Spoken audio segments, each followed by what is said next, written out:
China মিষ্টি কমলা, China মিষ্টি কমলা বালতি সেট আপ করা গাছ। এর আগে পোস্ট করছিলাম যে কম বাজেটের মধ্যে আপনারা অর্ডার করতে পারেন। অনেকেই জিও ব্যাগ সেট আপ করা গাছের মূল্য একটু বেশি হওয়ার কারণে সংগ্রহ করতে পারেন না। তাদের জন্য এই যে ফুল সহ দেখতে পাচ্ছেন প্রিমিয়াম কোয়ালিটির চায়না মিষ্টি কমলার গাছগুলো। তো বিষয়টা হচ্ছে আমি জোর করে গাছ সেল করি না। অনেকেই আছে, হ্যাঁ ভাই আমি গাছ নেবো, আমাকে ছবি দেন, আমাকে ভিডিও দেন। গাছের ছবি দেওয়া শেষ, ভিডিও দেওয়া শেষ, ফাইনালি যখন তাকে একটা তার গাছের বিল করে দেওয়া হলো আর কোনো রেসপন্স পাওয়া যায় না। আরে ভাই আমি তো জোর করে গাছ সেল করি না।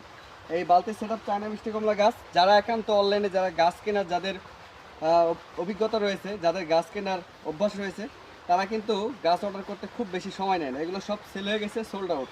দেখতে পাচ্ছেন বালতি সেট আপ করা ইয়েলো মালটা, এই যে গাছ ভর্তি মুকুল আছে, এটাও কম বাজারের মধ্যে। এই চারাগুলো যা ছিল সব সোল্ড আউট।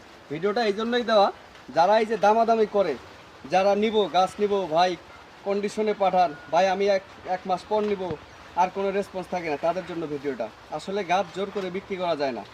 এই গাছটা যদি আমার আজকে বিক্রি না হয়, 6 মাস পরে যদি বিক্রি হয় বা 1 বছর পরে বিক্রি হয়, এখন যেই মূল্য 6 মাস 1 বছর পরে এর চেয়ে দ্বিগুণ মূল্য হবে।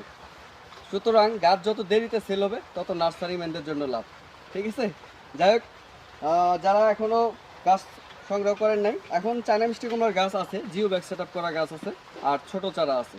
তো আপনারা অর্ডার করতে চাইলে দ্রুত হোয়াটসঅ্যাপে নক করুন অথবা মেসেঞ্জারে ইনবক্সে নক করুন। সবাই ভালো থাকবেন, বেশি করে বৃক্ষরোপণ করবেন। আল্লাহ হাফেজ।